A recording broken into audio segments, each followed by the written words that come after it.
Sorry if I seem a little out of it for today's video. I'm still slightly comatose from last night's birthday-themed feeding frenzy.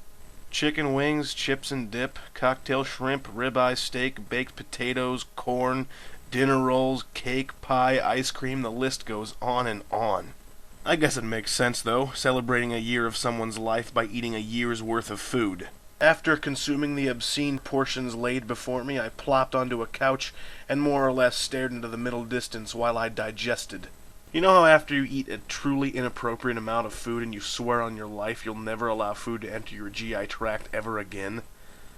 Yeah, I've never been more acquainted with that feeling than I was last night. The remainder of the night encompassed watching my brother open his presents and conversing with my relatives. Although we weren't so much talking with each other as we were talking at the same thing, namely the NCAA tournament.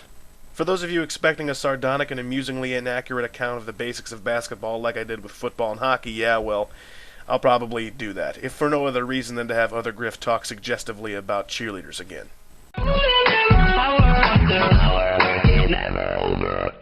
Good afternoon, butt kickers. It's March 26th, the 85th day of 2011, which means that 181 years ago today, the Book of Mormon was published for the first time ever.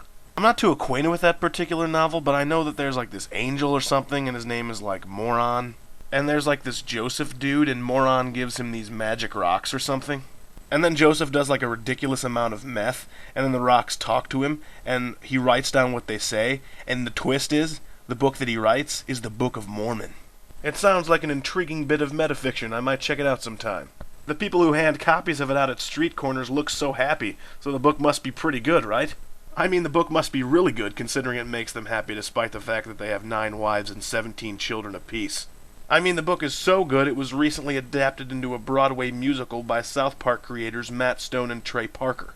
Although I heard the musical isn't very faithful to the original work. So here's to you Mormons. You are perfectly entitled to believe whatever drivel you'd like, especially because you're so nice about it. Unlike the Scientologists, I mean, they believe even stupider poppycock, and they manage to be jerks about it.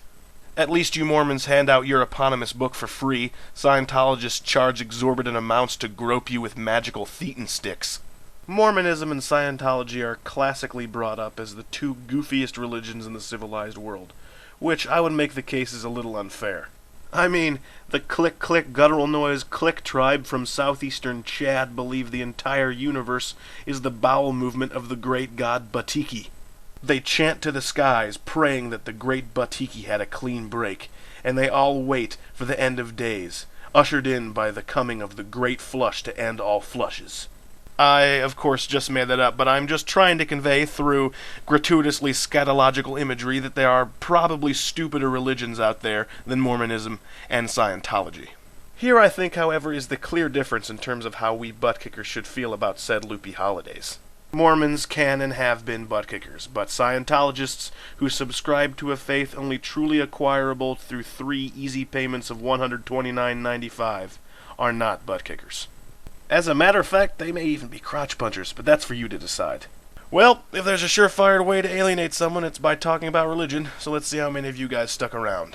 Until tomorrow, I'm Griff, and I'm still talking.